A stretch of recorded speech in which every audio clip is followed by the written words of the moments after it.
రాష్ట్రంలో జరుగుతున్నటువంటి తాజా పరిణామాలపై మనతో మాట్లాడడానికి సిద్ధంగా ప్రొఫెసర్ గాలి వినోద్ కుమార్ ఉన్నారు. మాట్లాడించే ప్రయత్నం చేద్దాం. సార్, ముందుగా ఈ మధ్య కాలంలో బర్సేదో పోలీసులు లొంగిపోయారు. దాన్ని మీరు ఎట్లా చూస్తారు? నేను స్వాగతిస్తాను. ఎందుకంటే ఇప్పుడు అడవులలో ఉండి మా ఆదివాసీ బిడ్డలు, బీసీ బిడ్డలు, ఎస్టీ బిడ్డలు, చివరికి ఓసీ పేద బిడ్డలు, వాళ్ళందరూ కూడా నేను అడవులలో ఉండొద్దు అంటున్నా. ఎందుకంటే మా విధానం అది కాదు. మా విధానం రాజ్యాంగం. రాజ్యాంగం ఏం చెప్తుంది? ప్రజాస్వామ్యబద్ధంగా ఎన్నికల సిస్టాన్ని ఆహ్వానిస్తుంది. సో రక్తపాత రహిత విప్లవాన్ని సాధిస్తుంది. సో మేము కూడా విప్లవకారులమే, కానీ రక్తపాత రహితాన్ని కోరుకుంటున్నాం. అర్థమైందా? సో తుపాకీ ద్వారా మేము రాజ్యాన్ని కోరుకోవడం లేదు. ఓటు ద్వారా ప్రజాస్వామ్యబద్ధంగా ఓట్ల విధానం ఏదైతే మనం మొత్తం భారతదేశ ప్రజలుగా భారత రాజ్యాంగాన్ని ఒక అంగీకరిస్తూ సెక్యులర్ సామ్యవాదము, సౌభ్రతత్వము అనే ఒక పునాదుల మీద ఇవాళ భారత రాజ్యాంగాన్ని ఆమోదించుకున్నాం. సో సమన్యాయం దిశగా ఇవాళ ఈ దేశం కొనసాగాలని కోరుకుంటున్నాం. సో దాంట్లో భాగంగానే ఇవాళ దాన్ని అంగీకరిస్తూ వచ్చే వాళ్ళు ఎవరినైనా స్వాగతిస్తాం. ఆయన ఇవాళ చాలామంది లొంగిపోతున్న వాళ్ళు మేము ప్రజాస్వామ్య రాజకీయాలలో వస్తామని చెప్పి అంటున్నారు. దాన్ని స్వాగతిస్తాం. బర్సిద్దే వారు కూడా రేపు రాజకీయాలకు వస్తానంటే స్వాగతిస్తాం. అంటే పదుల సంఖ్యలో మాత్రమే నక్సలైట్లు మిగిలి ఉన్నారు తెలంగాణ రాష్ట్రంలో. త్వరలో నక్సల్ రహిత ప్రాంతంగా మారబోతుందంటూ కూడా పోలీసులు చెప్తా ఉన్నారు. నిజంగానే నక్సలైట్లంతా కూడా పోలీసులు లొంగిపోయి రాజకీయాలకు వచ్చే అవకాశాలు ఉంటాయంటారు?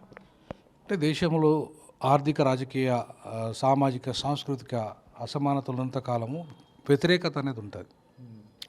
సో అది నక్సలైట్ల రూపంలో రావచ్చు, అది ఇంకా ఏ రూపంలో అయినా రావచ్చు. కాబట్టి ఈ అసమానతలకు కారణమైన ఆ సమస్యల్ని పరిష్కరించితే ఎప్పుడు నక్సలిజం పుట్టదు మళ్ళా. సో అట్లా పరిష్కరించకుండా మేము కావాలి నక్సలైట్ని చంపేస్తామంటే చంపేయలేరు. ఎందుకు చంపేయలేరంటే ఎవడైతే బాధితులు ఉంటాడో వాడు తిరుగుబాటు చేస్తాడు. అది ఏ రూపంలోనే చేయొచ్చు. నక్సలైట్ల పేరు రూపంలో చేయొచ్చు, ఇంకో రూపంలో చేయొచ్చు. సో కాబట్టి అసమానతలు ఉన్నంతకాలం ఈ సమాజంలో అన్రెస్ట్ ఉంటుంది, అశాంతి ఉంటుంది. సో అశాంతిని తొలగించకుండా నక్సలిజం పోదు. ఈ అసమానతలు తొలగించకుండా నక్సలిజం పోదు. సో అందుకే ఈ మధ్యకాలంలో కేంద్ర ప్రభుత్వం కూడా ఒక కమిటీ వేసింది అధ్యయనాలు. అసలు ఉద్యమాలు ఎందుకు పుడుతున్నాయి, వాటికి పరిష్కారం ఇప్పటివరకు లభించిందా లేదా, ఎట్లా పరిష్కరించాలనే అంశం మీద కూడా ఇటీవల కాలంలో కేంద్రం ఒక కమిటీ కూడా వేసింది, ఒక అధ్యయన కమిటీ, రీసెర్చ్ కమిటీ కూడా. అది మంచిదే, నేను స్వాగతిస్తున్న దాన్ని.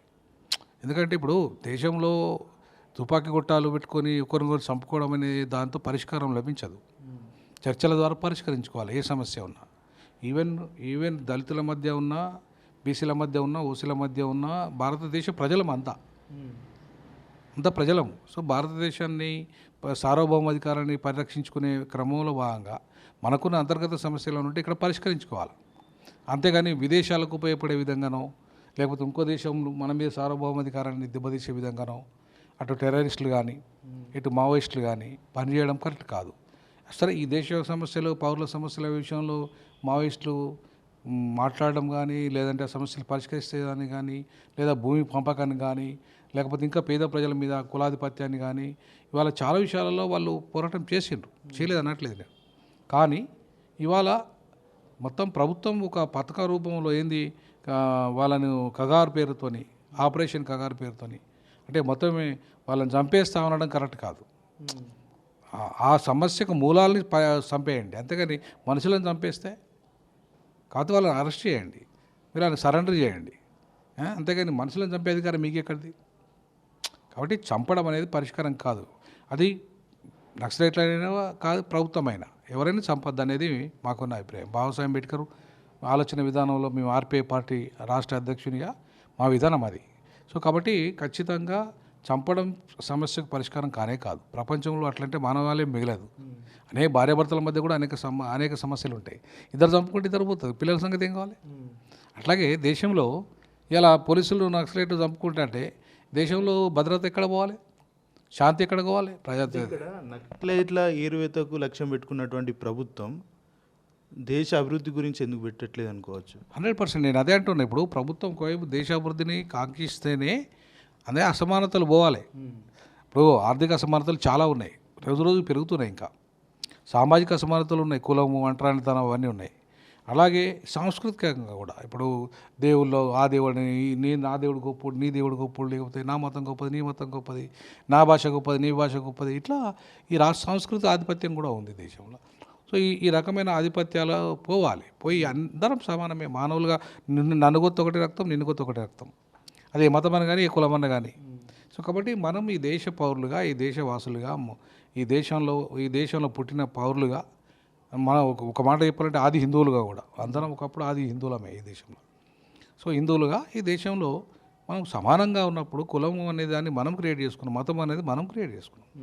సో కాబట్టి రాజ్యాంగం ఏం చెప్తుంది? అందరం సమానం అని చెప్తుంది. సో ఆ క్రమంలో అందరి సమానంగా బతికే కార్యాచరణ కొనసాగిస్తే కేంద్రము ఈ రకంగా నక్సలిజం పుట్టదు. ఎక్కడైతే అసమానతలు ఉండి, అణచివేత ఉండి, ఎక్కడైతే బాగా కులం పేరుతోని, మతం పేరుతోని, లేకపోతే ఇంకా రకరకాల అణచివేత చేస్తున్నారు, తప్పకుండా తిరుగుబాటు వస్తుంది. అది నక్సలైట్ రూపంలో రావాలని ఏం లేదు. మన నేపాల్ ప్రజలందరూ తిరుగుబాటు చేసేసి నేపాల్ ప్రధానమంత్రి భార్యను, మాజీ ప్రధానమంత్రి భార్యను చంపేశారు. అట్లనే ఇవాళ అక్కడ కూడా చంపేశారు. ఇది శ్రీలంకలో కూడా అదే జరిగింది కదా, లాటిన్ అమెరికా దేశాలు కూడా అదే జరిగింది కదా. ఇప్పుడు భారతదేశంలో జరగదని గ్యారెంటీ ఏమన్నా? ఖచ్చితంగా జరుగుతుంది. ప్రజల తిరుగుబాటు ఏదో రూపంలో రావచ్చు. కాబట్టి సమస్య పరిష్కరించే దిశగా కేంద్రం కానీ రాష్ట్రాలు కానీ ఆలోచిస్తే నక్సలిజం ఉండదు. సార్, ఇక్కడ ఉన్నటువంటి పెద్ద డౌట్ ఏంటంటే నక్సలైట్ల వల్ల గూడాలు అభివృద్ధి కావట్లేదంటూ పోలీసులు చెప్తా ఉన్నారు. లేదు, రాజకీయ నాయకులు అభివృద్ధి చేయకపోవడం వల్లనే నక్సలైట్లు పురుతున్నారంటూ కూడా చెప్తున్నటువంటి పరిస్థితి కనబడుతుంది. ఈ విషయంలో మీరు ఏం చెప్పదలుచుకున్నారు? ఇద్దరు తప్పు అంటున్నాను నేను. ఇద్దరిది తప్పు అంటున్నాను. అక్కడ పాలక అగ్రవర్ణాలే ఉన్నారు, ఇక్కడ నక్సలైట్లలో అగ్రవర్ణాలే ఉన్నారు. మధ్యలో బలి చేస్తుంది బహుజనులను. ఇప్పుడు నీకు నక్సలైట్లలో ఏమన్నా కింది కులాలు నాయకత్వం చేస్తున్నాయా? లేవు కదా, వాళ్ళే కదా. అదే అగ్రవర్ణాలు అక్కడే చేస్తున్నాయి. పాలకులు ఎవరు? పాలకులు వాళ్ళే. అంటే మధ్యలో బలి చేస్తుంది ఎవరిని? అటు ప్రభుత్వంలో బలి అవుతుంది పోలీసులు, ఎక్కువ శాతం బహుజనులే. ఇక్కడ నక్సలైట్ల పేరు మీద బలవుతుంది బహుజనులే, ప్రజలు బలవుతుంది బహుజనులే. అవునా? ఓవరాల్గా ఆధిపత్యం చేస్తుంది నువ్వు కేంద్రంలో కానీ రాష్ట్రంలో కానీ అగ్రవర్ణాలు, సంపన్నులు. అవునా? ఇక్కడ బలవుతుంది బహుజనులు, పేదలు. వాళ్ళంతా పేదలే కదా, వాళ్ళంతా డబ్బున్న వాళ్ళు పోతలే నక్సలైట్లకు.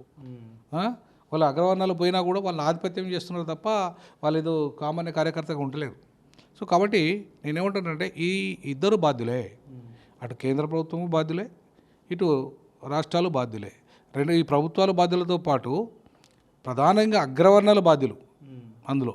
ఇప్పుడు మనకు ఇవాళ ఇచ్చిన ఇంటర్వ్యూలో ఏం చెప్తాడు దేవి వరుస అని ఏమంటుండంటే, తెలంగాణ మన ఇక్కడ చూసా నేను, అసలు నేటి పరిస్థితికి కేంద్ర కమిటీ కారణం, వైఫల్యమే కారణం. సకాలంలో సరైన నిర్ణయాలు తీసుకోలేదు. గణపతి తిరుపతి ఎక్కడున్నారో తెలియదు. వాళ్ళు కీలకమైన వాళ్ళు కదా, అగ్రవర్ణాలు కదా, వాళ్ళు ఎక్కడున్నారో తెలియదు. నేను లొంగిపోలేదు, పోలీసులు పట్టుకున్నారు, ఆంధ్రజ్యోతితో బర్సిదేవా. అంటే కేంద్ర కమిటీ అంటే ఎవరు? అగ్రవర్ణాలే. మేజర్గా అగ్రవర్ణాలే ఉన్నారు, ఆధిపత్య వర్గాలే ఉన్నాయి. ఇప్పటికీ అదే కొనసాగుతుంది. ఇంకా ఇప్పుడైతే చాలా చచ్చిపోయారు కాబట్టి ఏదో ఆ బర్సిదేవ లాంటి వాళ్ళు, ఇంకా ఎడ్మా లాంటి వాళ్ళు, వాళ్ళు సీన్లో కనపడుతున్నారు. అంతకుముందు వీళ్ళంతా హీరోలు కాదు కదా. కాబట్టి ఇవాళ వీళ్ళు అగ్రవర్ణాలు ఎవరు మిగలకుండా తప్పించుకుని పోయేటోళ్ళు కొంతమంది అయితే, కొంతమంది బలి కావచ్చు. కానీ ఇక్కడ పెద్ద డౌట్ ఏంటంటే పోలీసులకు పట్టుబడ్డాడు బర్సిదేవ అని చెప్తున్నారు, మరోపక్క చూసుకుంటే బర్సిదేవ నేను పట్టుబడలేదు, నన్ను పట్టుకున్నారని చెప్తా ఉన్నారు. అసలు ఏం జరిగింది అనుకోవచ్చు? పట్టుబడ్డా ఏదైనా అది అండర్స్టాండింగ్లో మాత్రమే జరిగి ఉంటుంది నాకు తెలిసి. ఎందుకంటే ఇప్పుడు పట్టుకుంటే చంపేస్తున్నారు, అందరం చంపితే నిన్నేం చంపలే? అవునా? ఇప్పుడు చాలామంది చెప్తున్నారండి, నువ్వు ఏదో సరెండర్ అయి ఉంటావు సంథింగ్ విషయంలో. అవునా? సో కాబట్టి నేను చంపలేదు వాళ్ళు, లేకపోతే సరెండర్ కాకపోతే ఎందుకు చంపరు? చంపుతారు కదా. ఇప్పుడు నీకు రాజ్యానికి వ్యతిరేకంగా నేను అట్లనే ఉంటా అంటే నడవదు వాళ్ళకు. ఎందుకంటే రాజ్యం పని చేసుకుంటూ పోతుంది. సో కాబట్టి ఏదో సంథింగ్ ఈజ్ హ్యాపెండ్. మనం చెప్పలేము ఆ విషయాలలో పూర్తిగా అధ్యయనం చేయకుండా చెప్పలేము. అని బట్ ఎవరైతే నిజంగా నిజాయితీగా ఉండి ఆ పార్టీలో ఉండి, లేదు మా సాయుధ పోరాటం నా పంద అన్నోళ్ళను మాత్రం చంపేదగిన, లేదు నేను సరెండర్ అయిపోతాను వాళ్ళకు ఆ పథకాలు ఉన్నాయి కదా, వాళ్ళ ఏదైతే గ్రాంట్ పథకం ఉందో వాళ్ళ పేరు మీద అవార్డు ఉంటుందో ఆ అవార్డు ఇస్తున్నారు. సో కాబట్టి అది ఏమైనప్పటికీ కూడా వాళ్ళిద్దరు పోలీసులకు బర్సిదేవకి ఏం జరిగిందో మనకు తెలియదు పూర్తి స్థాయిలో, కానీ బట్ సంథింగ్ ఈజ్ హ్యాపెండ్, అది మాత్రం గ్యారెంటీ. ఇంకా వందల సంఖ్యలో దేశవ్యాప్తంగా నక్సలైట్లుగా ఉన్నటువంటి పరిస్థితి కనబడుతూ ఉంది. వాళ్ళకి మీరు ఏం చెప్పదలుచుకున్నారు? నేనేమంటానంటే పేద బడుగు బలహీన వర్గాలకు ఒకటే చెప్పదలుచుకున్నాను. మన రాజ్యం అంబేద్కర్ గారు, బాబాసాహెబ్ అంబేద్కర్ ఒకవేళ నక్సలైట్ అయి తుపాకీ పట్టుకొని చచ్చిపోతే మన పరిస్థితి ఇది. మహాత్మా జ్యోతిరావు పూలే, కాన్షీరామ్ గారు, మా పెరియార్ నారాయణ గురు వీళ్ళంతా, పెరియార్ గారు, నారాయణ గురు వీళ్ళంతా మా మహనీయులు. వీళ్ళందరూ ఎవ్వరు తుపాకీ పట్టమని చెప్పలే. ఆ? సో ఈ దేశంలో ఉన్న ఆర్థిక, రాజకీయ, సాంస్కృతిక అసమానతలకు వ్యతిరేకంగా పోరాటం చేసారు వాళ్ళు. చేసి విజయాన్ని కొంత సాధించారు వాళ్ళు. సాధించారు కాబట్టి ఈ కాస్త మనకు బతుకుదెర ఉంది. సో కాబట్టి మేము కూడా అదే చెప్తున్నాం. దాంట్లో ఉన్న నక్సలైట్లు ఉన్న వాళ్ళంతా మా వాళ్ళే ఎక్కువ శాతం ఆధిపత్యం చేస్తుంది అగ్రవర్ణాలు కావచ్చు, కానీ మొత్తం మిగతా వాళ్ళంతా మా వాళ్ళే కదా. మీరంతా బయటకు రండి, వచ్చేసి ప్రజాస్వామ్యబద్ధంగా పోరాటం చేద్దాం. ఇప్పుడు ఏఐ టెక్నాలజీ వచ్చింది, ఆర్టిఫిషియల్ ఇంటెలిజెన్స్ వచ్చింది. ఇవాళ ఎక్కడన్నా ఏ మూలన్నా ఆ టెక్నాలజీతో నువ్వు దొరకబట్టచ్చు, మనుషులను చంపేయచ్చు ఈజీగా. ఎలా ఏముంది, ఒసామా బిన్ లాడెన్ ఎక్కడో బంకర్లలో ఉండి చంపారు, అవునా? టెక్నాలజీతోనే కదా. సో కాబట్టి ఇలా టెక్నాలజీతోని టక్కున తీసుకుపోయి వెనిజులా అధ్యక్షుని తీసుకుపోయి అమెరికా జైలు పడేయలే. ఇప్పుడు ఇంకొక విషయం ఏంటంటే, లొంగిపోయిన వాళ్ళని కూడా కొంతమందిని అడవిలోకి తీసుకువెళ్ళి బూటక ఎన్కౌంటర్ చేస్తున్నారంటూ కూడా ఒక వాదన వినిపిస్తూ ఉంది. నేనేమంటానంటే, పోలీసులకు అధికారం లేదంటాను, చంపే అధికారం లేదు. నక్సలైట్లకు కూడా చంపే అధికారం లేదు. ఒకవేళ ఎవరన్నా తప్పు చేస్తే నువ్వు కోర్టులు ఉన్నాయి, వాళ్ళ ముంగట ప్రొడ్యూస్ చేయండి. 24 గంటల్లో ఎవరు దొరకబట్టినా నక్సలైట్ కానీ ప్రతి పౌరుడు కానీ పోలీసులు అరెస్ట్ చేసినప్పుడు 24 గంటలలో వాళ్ళని కోర్టుకు సమర్పించాలి. కానీ నీకు చంపే అధికారం లేదు. నువ్వేట చంపుతావు? చంపితే నువ్వు నేరస్తునివే కదా. కాబట్టి అట్లాంటి పోలీసుల మీద కూడా క్రిమినల్ చర్యలు చేపట్టాలి. ఎట్లా ఇప్పుడు నక్సలైట్లను దొరికినప్పుడు నువ్వు వాళ్ళ మీద యాక్షన్ తీసుకున్నప్పుడు, పోలీసులు తప్పు చేసినప్పుడు పోలీసుల మీద యాక్షన్ తీసుకోవాలిగా. కాబట్టి ఖచ్చితంగా పోలీసులకు కూడా శిక్ష పడాలి. పోలీసుల రిమూవల్ ఫ్రమ్ సర్వీస్ కావాలి. ఇష్టం ఉన్నట్టుగా చంపేస్తే వాళ్ళని కూడా ఉరి తీయాలి, లేదంటే వాళ్ళని కూడా యావజ్జీవ కారాగార చేయాలి. ఇట్లా పోలీసులకు కూడా చర్యలు ఉండాలి, తప్పదు. అంటే చర్యకు ప్రతిచర్య వస్తుంది. ఓన్లీ వాళ్ళని చంపుతారంటే మరి నేరస్తులైన పోలీసులు ఎందుకు చెప్పదు? అది మరి రేపు ఇప్పుడు అట్లాంటి పరిస్థితులలోనే కదా పోలీసు ఆఫీసర్ని చంపుతున్నది. కాబట్టి టిట్ ఫర్ టాట్ ఉంటుంది దేనికైనా. కాబట్టి అట్లాంటి కరెక్ట్ కాదు. చంపుకోవడం పోలీసులైనా కరెక్ట్ కాదు, నక్సలైట్లైనా చంపడం కరెక్ట్ కాదు. మనకు ఒక ప్రొసీజర్ ఆఫ్ లా ఉంది కదా. ఆ ప్రొసీజర్ ఆఫ్ లాలో మనం నమ్మకము సుప్రీంకోర్టు న్యాయ వ్యవస్థ మీద, హైకోర్టు న్యాయ వ్యవస్థ మీద, న్యాయ వ్యవస్థల మీద మనకు నమ్మకం పెట్టుకున్నాం. మనం ఒక ప్రొసీజర్ పెట్టుకున్నాం. ఎవరైనా తప్పు చేస్తే ఆ న్యాయ వ్యవస్థ శిక్షించాలి, కానీ నేను శిక్షించడానికి అధికారం లేదు. సార్, ఇంకొక విషయం ఏంటంటే, హైదరాబాద్ నగరంలో మొన్న జరిగినటువంటి ఉదాంతం యావత్ తెలంగాణ రాష్ట్రంలో ఉన్నటువంటి ప్రజలందరినీ కూడా భయభ్రాంతులకు గురి చేసింది. ఏదైతే గొర్రెలో ఉన్నటువంటి రక్తాన్ని మనుషులకు ఇచ్చే ప్రయత్నంలో భాగంగా ఒక వ్యక్తి కూడా ఊపిరాడక చనిపోయినటువంటి పరిస్థితి మనం చూసినాం. ఈ నేపథ్యంలో తెలంగాణ రాష్ట్రంలో ఉన్నటువంటి నిఘా వ్యవస్థ అంతా కూడా విఫలమైంది. ఇలాంటి దారుణాలు రోజు రోజుకు పెరుగుతున్నాయంటూ కూడా చాలామంది మీలాంటి మేధావులు అభిప్రాయం వ్యక్తం చేస్తూ ఉన్నారు. ఈ విషయంలో మీరు ఏం చెప్పదలుచుకున్నారు? నేను ఒకటే చెప్పదలుచుకున్నారు, రేవంత్ రెడ్డి గారు, నువ్వు నీ రియల్ ఎస్టేట్ వ్యాపారాన్ని కొంచెం బంద్ చేసేసి ప్రజల హక్కుల మీద, ప్రజలకు రావాల్సిన వాటా మీద, ప్రజలకు నువ్వు ఇచ్చిన హామీల మీద కాన్సన్ట్రేట్ చేయి. 420 హామీలు, 6 గ్యారంటీలు ఇచ్చినావు. సో దాని అమలు తీరు ఎట్లుందో ఒకసారి నువ్వు చేసుకో. ప్రజల భద్రత ఇంపార్టెంట్. బుద్ధస్తమానము మూసీ పేరు మీద ఎన్ని కోట్లు సంపాదిస్తాము, RRR పేరు మీద ఎన్ని కోట్లు సంపాదిస్తాము, లేకపోతే ఫ్యూచర్ సిటీ పేరు మీద ఎన్ని కోట్లు సంపాదిస్తాము. ఇదేగా ఈ రియల్ ఎస్టేట్ దందానే ఒకటే కాదు పెట్టుకోవాల్సింది. పాలకుడికి ఒక విజన్ ఉండాలి. ప్రజలు వాళ్ళ సంక్షేమం, వాళ్ళ యొక్క హక్కులు కాపాడడము, ప్రజలు క్షేమంగా ఉండడం, వాళ్ళకి భద్రత ఉండడం, ప్రజలకు ఉపాధి అవకాశాలు, ఉద్యోగ అవకాశాలు, ఉచిత నాణ్యమైన విద్యను, ఉచిత నాణ్యమైన వైద్యాన్ని, ఉచిత న్యాయాన్ని అందించే దిశగా పాలన ఉండాలి తప్ప పొద్దుస్తమానం దోపిడీ చేసే విధంగా, అదాని అమ్మాయిలకు మేలు చేసే విధంగా, సంపన్నులకే మేలు చేసే విధంగా ఉండద్దు. ఒక కేంద్రీకృతమైన ఇప్పుడు 300 GHMC చేసినావు. ఒకటి పేదగా 82,000 మంది ఒక దాంట్లో ఉంటే 12,000 మంది ఒక దాంట్లో ఉంటారా? ఒక వార్డులో ఉంటారా? అదేనా పరిపాలన విధానం అంటే? నువ్వు జనాభా దామాష పద్ధతిలో ఇప్పుడు ఫర్ ఎగ్జాంపుల్ కట్ ఆఫ్ తీసుకో, 12,000 అంటే అన్ని 12,000 వచ్చాయి, లేదా అటు ఇటుగా 15,000 చేయి. అంతేగాని 82,000 ఒక జనాభా ఉంటుంది, ఒక వార్డు జనాభా ఒక వార్డు జనాభా 12,000 ఉంటుందా? అంటే అప్పుడు ఆనాడు దేశ విభజన జరిగినప్పుడు పెద్ద రాష్ట్రాలు, ఉత్తరప్రదేశ్లో 85 ఎంపీలు ఉంటే, ఆ గోవా లాంటి చిన్న రాష్ట్రాల్లో 1-2 ఎంపీలు ఉన్నాయి, ఆ ఈశాన్య రాష్ట్రాల్లో 1 ఎంపీ ఉంటుంది. గది రాష్ట్రాలు, అదే ఆ విభజన అంటే. ఇవాళ ఉత్తర భారతదేశం ఆధిపత్యం చేస్తుంది దేశంలో, అవును కదా. మరి అటువంటిప్పుడు మరి దేశంలో సమానత్వం ఎట్లా వస్తుంది?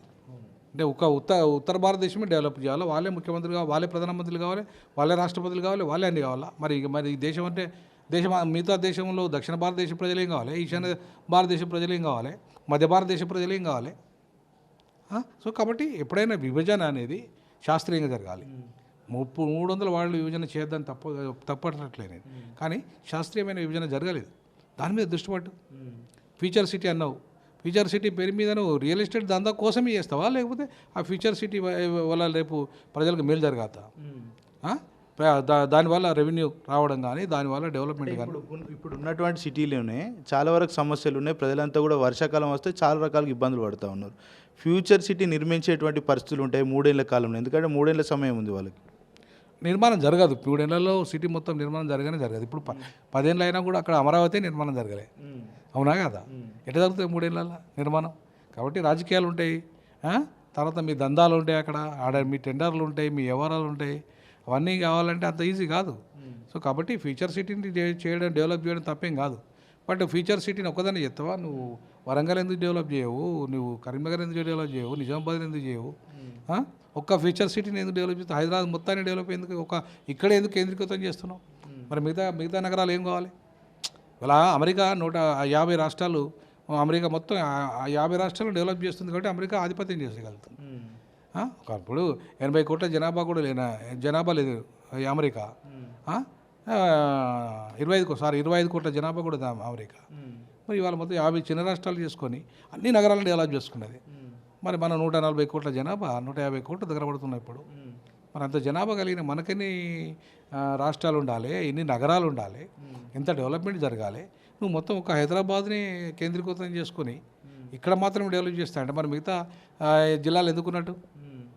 అంటే ఫ్యూచర్ సిటీ ఇంకా రెడీ కాలేదు, కానీ ఇక్కడ కమిషనరేట్లన్నీ కూడా విభజించినటువంటి పరిస్థితి కనబడుతుంది. ఏమంటానంటే ఆయనకు రియల్ ఎస్టేట్ దందా వ్యాపారం చేసుకోవాలి. ఆయన చేసుకొని మళ్ళీ ముఖ్యమంత్రి రెండోసారి కావాలంటే పైసలు కావాలి. సో పైసలు కావాలంటే 10,000కి ఒక ఓటైనా కొని ఆయన రేపు మళ్ళీ ముఖ్యమంత్రి కావాలి. సో ఇవన్నిట్లో భాగంగా వచ్చే డబ్బులంతా ఎక్కడికి వెళ్ళి వస్తాయంటే ఈ హైదరాబాద్ రెవెన్యూ కాబట్టి ఆయన RRR పేరు మీద కానీ, మూసీ నది ప్రక్షాళన పేరు మీద కానీ, ఫ్యూచర్ సిటీ పేరు మీద కానీ, ఈ మూడింటి పేరు మీద ఆయన ఒక ఎస్టిమేషన్ వేసుకున్నాడు, 1,00,000 కోట్లు వేసుకున్న లోపల. అంటే ఇక్కడ ప్రజలంతా ఎప్పుడు కాంగ్రెస్ పార్టీ కోటేద్దామని వేచి చూస్తూ ఉన్నారు అంటూ కాంగ్రెస్ పార్టీ చెప్తుంది. మరోపక్క మీరు డబ్బులు ఖర్చు పెడితేనే గెలిచేటువంటి పరిస్థితులు ఉంటాయని మీరు చెప్తా ఉన్నారు. ప్రజలు సంతోషంగా లేరంటారా కాంగ్రెస్ ప్రభుత్వం? లేరు, 100% లేరు. అంటే నీకు స్వీప్ చేయాలిగా మన గ్రామ పంచాయతీ ఎన్నికలలో. వాళ్ళకి వీళ్ళకి మధ్యలో తేడా ఎంత ఉన్నది? ఇప్పుడు ఆయన 66% అని చెప్తుండే కానీ అది కాదు, 53% మాత్రమే వచ్చిందంతా. 53 అంటే నీకు వాళ్ళకు కూడా 40 వచ్చినట్టేగా, అవునా? మరి ఇక నీకు వాళ్ళకి పెద్ద తేడా 5% తేడా, గ్రామ పంచాయతీలో 5 to 10% తేడా. రేపు అది కాస్త ఇంకా పోతూ ఉంటే వ్యతిరేకత ఎక్కువైపోయి రేపు 1-2% తేడా పడిపోతుంది. ఏదో ఆ 1-2% ఏదో ఒక పార్టీ ఓట్లు గుంజలితే మళ్ళీ ఇంకో పార్టీ అధికారంలోకి వస్తుంది. సో కాబట్టి నీ మీద ఉంటే స్వీప్ చేయాలి, లోకల్ బాడీ కంప్లీట్ స్వీప్ చేయాలి నీకు అంతగానం ప్రజలు డెవలప్మెంట్ చేస్తే. బట్ అంతా వ్యతిరేకత ఉంది కదా చాలా వరకు. ఇక్కడ కాంగ్రెస్ నేతలు ఏం చెప్తున్నారంటే ప్రజల్లోకి కాంగ్రెస్ నేతలు కావచ్చు, ఎమ్మెల్యేలు కావచ్చు, కాంగ్రెస్ పార్టీ చెందినటువంటి ఎమ్మెల్యేలు కావచ్చు, మంత్రులు కావచ్చు వెళ్ళినప్పుడు ప్రజలంతా బ్రహ్మరథం పడుతూ ఉన్నారు, ప్రజలంతా పండుగలు చేసుకుంటూ ఉన్నారు, ఇది సామాజిక తెలంగాణ అని చెప్తా ఉన్నారు. అట్లా నేనైతే చూస్తలేను. గ్రామాల్లో నేను కూడా తిరుగుతున్నా, నేను ఇప్పుడు పార్టీ అధ్యక్షుడినే, నేను సిటీ కూడా తిరుగుతున్నా. ఏమి మరి అంత ప్రజలంతా హ్యాపీగా ఏం లేరు, ప్రజలకు అన్నీ రాలేదు, ప్రజలకు అసలు ఏ హామీలు సరిగా అమలు కాలేదు. నీకు ఉంటే గింటే ఆ ఉచిత బస్సు కూడా, అది కూడా బస్సులను తగ్గించి రూట్లను తగ్గించి కొంతమంది మేము పేరుకు పంపిస్తున్నారేం కావచ్చు. ఇక మిగతా పథకాలు ఏవి కూడా అమలు కాలే. సో కాబట్టి అన్నీ అమలై మొత్తం సామాజిక తెలంగాణ ఏర్పడ్డదంటే నీకు రెడ్డి, నీ సామాజిక వర్గం నుండి అడ్వకేట్ జనరల్ ఉంటాడు, అడిషనల్ అడ్వకేట్ జనరల్ నీ రెడ్డి ఉంటాడు, లా సెక్రటరీ నీ రెడ్డి ఉంటాడు. నువ్వు 70% పదవులు రెడ్లకే ఇచ్చుకుంటావా? అదే సామాజిక తెలంగాణ? ముఖ్యమంత్రి పదవితో పాటు కార్పొరేషన్లా, తర్వాత కీలకమైన మంత్రి పదవులల్లా, ఎంపీలల్లా, ఎమ్మెల్యేలల్లా నీ రెడ్డి సామాజిక వర్గానికి ఇచ్చుకుంటే 43 మంది రెడ్లు ఉంటారా? 4% లేని వాళ్ళు 43 మంది ఉంటే 56% ఉన్న వాళ్ళు ఎంతమంది ఉండాలి? బీసీలు ఎంతమంది ఉండాలి చెప్పండి? ఆయనే చెప్పిండే కదా లెక్క, క్యాస్ట్ సెన్సెస్లో నేను చెప్పింది కాదు. నువ్వు 4% ఉన్నవే, నువ్వే 43 మంది ఎమ్మెల్యేలు ఉంటే మరి 56% ఉన్న బీసీలు ఎన్ని ఉండాలి? అంటే మొత్తం వాళ్ళ సీట్లన్నీ కొట్టేసి సామాజిక తెలంగాణ అంటున్నావు, వాళ్ళ అవకాశాలు కొట్టేస్తున్నావు బీసీలై, మిగతా మైనార్టీల అవకాశాలు కొట్టేస్తున్నారు మీరే. వాళ్ళకు ఒక మంత్రి పదవి మొన్న వచ్చింది. సో ఈ క్రమంలో నేనేమంటున్నానంటే వాళ్ళ సామాజిక తెలంగాణ అనేది ఒక బూటకం.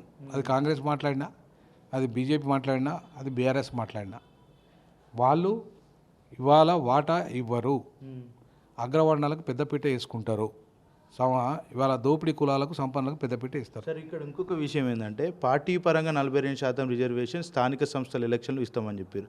ఇక్కడ కూడా కాంగ్రెస్ పార్టీ ఎమ్మెల్యేలు కావచ్చు, కాంగ్రెస్ పార్టీ నేతలు కావచ్చు 42% రిజర్వేషన్ పరంగా పార్టీ పరంగా టికెట్లు కేటాయించలేదని అక్కడ ఉన్నటువంటి స్థానిక నేతలు చెప్తా ఉన్నారు. దీన్ని మీరు ఎట్లా చూస్తారు ఫైనల్గా? ఇప్పుడు 42% వాటా అంటే లోకల్ బాడీలో అంతకంటే ఎక్కువనే వచ్చింది. 42% వాటా కంటే ఎక్కువనే వచ్చింది. ఎందుకంటే ఆల్రెడీ ఇవాళ మహిళలకు కూడా ఉన్నారు, బీసీ మహిళలు కూడా ఉన్నారు కాబట్టి ఇప్పుడు మీకు లెక్కలు తీసుకుంటే 38 చేంజ్ వాళ్ళకు వచ్చింది ఆల్రెడీ. ఇది వీళ్ళకి అందులో ఇంకోటి ఏంటంటే పార్టీ పరం కాదు, ఇది గ్రామ పంచాయతీలు. సో పార్టీ పరం కానప్పుడు వాళ్ళకి ఇది పార్టీ పరంగా ఇచ్చినట్టుగా లెక్క కూడా కాదు. సో మీకు ఒకసారి చూస్తే లెక్క చూస్తే ఇది నేను ఇచ్చిన లెక్క కాదు, మీకు ఎలక్షన్ కమిషన్ ఇచ్చిన లెక్క. ఒక్కసారి చూడండి, ఈ ఎలక్షన్ కమిషన్ ఇచ్చిన లెక్కలు ఏదైతే ఉందో 4,946 మంది బీసీలు గెలిచారు, అంటే 38.9. దాంట్లో మహిళలు మళ్ళీ వేరు సపరేట్గా కొంత ఉన్నారు. మళ్ళీ 3,726 మంది ఎస్టీలు గెలిచింది. ఇది చాలా హెవీ, వాళ్ళ 10% ఉండాలి వాళ్ళకు, కానీ వాళ్ళకి ఎంత వచ్చింది 29. అంటే ఇవాళ మిగతా వర్గాలకు సంబంధించిన సర్పంచ్ పదవులు కూడా వాళ్ళే కొట్టేసారు. ఎందుకంటే వాళ్ళ తండాలను గ్రామ పంచాయతీలు చేయడం వల్ల అది జరిగింది. మూడోది 2,308 మంది ఏమో ఎస్సీలు. సరే వాళ్ళ జనాభా 18% ఉన్నదంటున్నారు, ఇప్పుడు పెరిగింది కూడా కొంత. సరే ఏదేమైనా వాళ్ళ వరకు న్యాయం జరిగింది. అలాగే 1,722 మంది జనరల్ స్థానాలు. ఈ జనరల్ స్థానాలల్లో కూడా బీసీలు గెలిచిండ్రు. అర్థమైందా? బీసీలు గెలిచిండ్రు. ఆ లెక్క కలుపుకుంటే 42% వాటా తగ్గిపోయి కంటే ఎక్కువనే గెలిచిండ్రు. సో లోకల్ బాడీలో నువ్వు 42% వాటా అమలు చేసినా చేయకపోయినా వస్తుంది, ఆ వాటా వస్తున్నది. నేనేమంటానంటే ఎమ్మెల్యే ఎంపీలు, విద్యా ఉద్యోగ రంగాలు, వీటిలలో ఇంపార్టెంట్ 42% వాటా. దాన్ని ఇవ్వడానికి సిద్ధమైందా కాంగ్రెస్ పార్టీ? మాట్లాడుతుందా? బీజేపీ మాట్లాడుతుందా? బీఆర్ఎస్ మాట్లాడుతుందా? మాట్లాడదు. ఆర్పీఐ మాట్లాడుతుంది. బాబు విద్యా ఉద్యోగ రంగాల్లో ఎమ్మెల్యే ఎంపీలలో ఖచ్చితంగా బీసీలకు 42% వాటా రావాలి. ఇది మా డిమాండ్. సో వాళ్ళు చేయలేరు, వాళ్ళ వల్ల కాదు, కానియరు. నువ్వు 4% ఉన్న 43 మంది ఎమ్మెల్యేలను రెడ్లను గెలిపించుకున్నావంటే రేపు అసెంబ్లీలో నీ మెజార్టీ కోసమే కదా. ఇప్పుడు 42% వాటా ఇస్తే ఎంతమంది గెలుస్తారనుకుంటున్నావు బీసీలు చెప్పండి? అంటే దాదాపు 50%గా, అంటే 119లో అంటే 50 దగ్గర 50 మంది గెలుస్తారు జనరల్ స్థానాలు కలుపుకుంటే. అవునా? మరి 50 మంది గెలిచినప్పుడు అప్పుడు ఎవరు నిర్ణయిస్తారు ముఖ్యమంత్రిని? వీళ్ళే నిర్ణయిస్తారు కదా, బీసీలే. కాబట్టి నీకు చిత్తశుద్ధి ఉంటే ఎమ్మెల్యేల దాంట్లో, ఎంపీ దాంట్లో 42% వాటా అమలు చేయమనండి. బీజేపీని కానీ, బీఆర్ఎస్ కానీ, కాంగ్రెస్ కానీ చేయరు. వాళ్ళు ఏ పార్టీ చేయదు, ఎందుకంటే వాళ్ళ పదవులు ఉండవు. సో ముఖ్యమంత్రి రేవంత్ రెడ్డి అంటూ ఉన్నాడు, ఇంకా 10 ఏళ్ల కాలం పాటు నేనే ముఖ్యమంత్రిగా కొనసాగుతున్నాను ఆయన నేరుగా చెప్తున్నటువంటి పరిస్థితి చూస్తూ ఉన్నాం. ఆ విషయంలో మీరేం చెప్తారు? చైతన్యం బీసీలో కనుక వస్తే, చైతన్యం ఎస్సీ ఎస్టీలో కనుక వస్తే, మైనార్టీలో కనుక వస్తే, వాళ్ళు ఇప్పుడు గెలిచిన వాళ్ళు కూడా ఇప్పుడు నన్ను అడిగితే ఇప్పుడు ఎస్సీలు 19 మంది అండి, ఎస్టీలు 12. ఎంతమంది అవుతారు? 31 మందా? ఈ 31 మంది తిరుగుబాటు చేస్తే ఏ ప్రభుత్వం అయినా ఉంటుందా? మరి ఈ 31 మందిలో ఎందుకు మాకు ముఖ్యమంత్రి పదవి కావాలనుకోవట్లేదు వీళ్ళు? ఎస్సీలు కానీ ఎస్టీలు కానీ ఎందుకు అనుకోవట్లేదు? సో దానికి తోడు రేపు బీసీలు 19 మంది ఉన్నారు. ఇప్పుడు 20, మొన్న నవీన్ యాదవ్తో 20 మంది గెలిచిండ్రు. అవునా? ఈ 20, 31 ఎంతమైంది? 51 అయినరా? ఈ 51 తిరుగుబాటు చేస్తే ఎట్లుంటుంది? కానీ కలవని ఇయర్ వాళ్ళు, ఎందుకంటే గెలిపించింది వాళ్ళు కాబట్టి, వాళ్ళు చెప్పినట్టు వీళ్ళు వింటారు కాబట్టి. సో కాబట్టి అంత ఈజీ కాదు. కాబట్టి నేనేమంటానంటే తమిళనాడులో డిఎంకే ఎట్లయితే అధికారంలోకి వచ్చిందో సొంతగా బీసీలు, అట్లాగే ఇక్కడ కూడా సొంతగా బీసీలు తమ పార్టీ నుండి అధికారం రావాలి. అప్పుడే బీసీ ముఖ్యమంత్రి సాధ్యం. అంతే తప్ప అగ్రవర్ణాలు బీసీని ముఖ్యమంత్రి ఎప్పుడు కానియరు. ఇప్పుడు బీసీలు ఎట్టి పరిస్థితుల్లో కానియరు. కాబట్టి వాళ్ళకంటూ సొంత పార్టీ ఉండాలనేది నాకున్న అభిప్రాయం. లేదంటే మీరు మా పార్టీలో చేయండి కానీ ఆర్పీఐలా. ఇక్కడ కాంగ్రెస్ పార్టీ అధ్యక్షుడు రాష్ట్ర అధ్యక్షుడే బీసీ ఉన్నాడు కదా, ఎందుకు బీసీ ముఖ్యమంత్రి అని ప్రకటించలేకపోతున్నది కాంగ్రెస్? ఇప్పుడు మీరు ఒక విషయం చెప్పాలా, నేను పార్టీకి ఊడిగం చేసే వాళ్ళంతా బీసీలే. ఎట్లా? ఫర్ ఎగ్జాంపుల్ డి శ్రీనివాస్ ఉన్నాడు, ఆయన బీసీ. మునూరు కాపు పేరు మీద ఆయన చేసిండు కదా. పొన్నాల లక్ష్మే ఉన్నాడు, ఆయన బీసీ పేరు మీదనే, బీసీలు కాదు యాక్చువల్గా మునూరు కాపులు, బీసీ పేరు మీదనే చేసిండు. ఆ తర్వాత వి హనుమంతరావు బీసీ పేరు మీద చేసాడు కదా. మరి వీళ్ళంతా ఇప్పుడు వీళ్ళంతా టికెట్లు ఎవరికి ఇచ్చారు? రెడ్లకు మునూరు కాపులకే ఇచ్చుకున్నారు వాళ్ళు ఎక్కువ శాతం. బీసీలలో మోస్ట్ బ్యాక్వర్డ్ కులాలకి వెళ్ళే, బీసీలకు బీసీ కులాలకు కొన్ని 5 కులాలకు ఇచ్చుకున్నారు. మరి ఎంబీసీలకి వెళ్ళే, సంచార కులాలకి వెళ్ళే. ఇప్పుడు మెజారిటీ జనాభా వాళ్ళది కదా. మరి అనుభవిస్తున్నది ఎవరు? మొత్తం బీసీల పేరు మీద అనుభవించింది మునూరు కాపులు, కొంతమంది 5 కులాలు. అంటే 5 కులాలు ప్లస్ ఈ మునూరు కాపు 6 కులాలు, 137 కులాలు. అలా ఓన్లీ 6 కులాలు లబ్ధి పొందితే బీసీలకు అందరికి న్యాయం జరిగినట్ట. కాబట్టి బీసీలకు న్యాయం జరగాలంటే ఇప్పుడు అక్కడ మంగళ కమ్యూనిటీ నుండి వచ్చారు, మోస్ట్ బ్యాక్వర్డ్ కులం. ఎక్కడ? మన తమిళనాడులో మంగళ కమ్యూనిటీ నుండి ముఖ్యమంత్రి అన్నిసార్లు ఏంటంటే వాళ్ళు ఎంత మోస్ట్ బ్యాక్వర్డ్ కులాలకు అవకాశాలు ఇచ్చింటాడ. ఈడెందుకు ఇవ్వరు? ఈడెందుకు ఇవ్వరు? ఎదిగిన బీసీలు కూడా ఎందుకు ఇస్తలేరు? గౌడ, యాదవ, మా పద్మశాలి, మునూరు కాపు, ఇవిలేనా బీసీలు అంటే? మరి మిగతా కులాలన్నీ ఏం కావాలి బీసీలు అంటే? సో కాబట్టి నేనేమంటానంటే బీసీల్లో కూడా చైతన్యం రావాలి, మోస్ట్ బ్యాక్వర్డ్ కులాలకి. ఇంట్లో ఇప్పుడు బీజేపీ ఎందుకు గెలుస్తుందంటే మిగతా రాష్ట్ర దేశంలో కింది అవకాశం లేని కులాలకు కూడా ఇస్తుంది. మీరు ఎందుకు ఇవ్వాలంటున్నా? కాంగ్రెస్ ఎందుకు ఇవ్వదు? బీజేపీ ఎందుకు ఇవ్వదు? బీఆర్ఎస్ ఎందుకు ఇవ్వదు? మీరు లేనప్పుడు కనీసం మీ బీసీలో ఒక పార్టీ పెట్టుకొని అని మిగతా వర్గాలు అన్నిటికీ ఇచ్చుకోండి. మేమైతే ఖచ్చితంగా ఆర్పీ పార్టీ మోస్ట్ బ్యాక్వర్డ్ కులాలకు, బీసీ కులాలకు, సంచార కులాలకు, ఈవెన్ అగ్రవర్ణ పేదల కులాలకి టికెట్లు ఖచ్చితంగా కేటాయిస్తాం. మహిళలకు కూడా 50% టికెట్లు కేటాయిస్తాం, బీసీలకు కూడా 50% టికెట్లు కేటాయిస్తాం. సో ఆ దిశగా అడుగులు వేస్తాం. అట్లా చేయాల్సిన బాధ్యత కూడా. ఫైనల్ ఒక క్వశ్చన్, 2 ఏళ్ల కాంగ్రెస్ పాలన పండుగలు చేసుకుంటూ ఉన్నామని చెప్తా ఉంది, పండుగలు చేస్తూ ఉంది, ఉత్సవాలు కూడా చేస్తూ ఉంది. 2 ఏళ్ల కాంగ్రెస్ పాలనలో భాగంగా ప్రజలంతా సంతోషాలతో ఉన్నారు అని చెప్తా ఉంది. నిజంగానే సక్సెస్ అయ్యారు అనుకోవచ్చు? రెడ్డిలు మాత్రమే హ్యాపీగా చేసుకోవాలి, పండుగ చేసుకోవాలి. వాళ్ళు సక్సెస్ అయ్యారు, పరిపాలన సంపాదించుకోవడం సక్సెస్ అయ్యారు, అలాగే డబ్బులు సంపాదించుకోవడం సక్సెస్ అయ్యారు, అలాగే ఆధిపత్యం చేయడం సక్సెస్ అయ్యారు. కాబట్టి ఇది ప్రజల పండుగ కాదు, రెడ్ల పండుగ అని నేను అంటా. తప్పకుండా రెడ్డిలు హ్యాపీగా ఉన్నారు, ఖచ్చితంగా చేసుకోమని, పండుగ చేసుకోమని. Let them do it.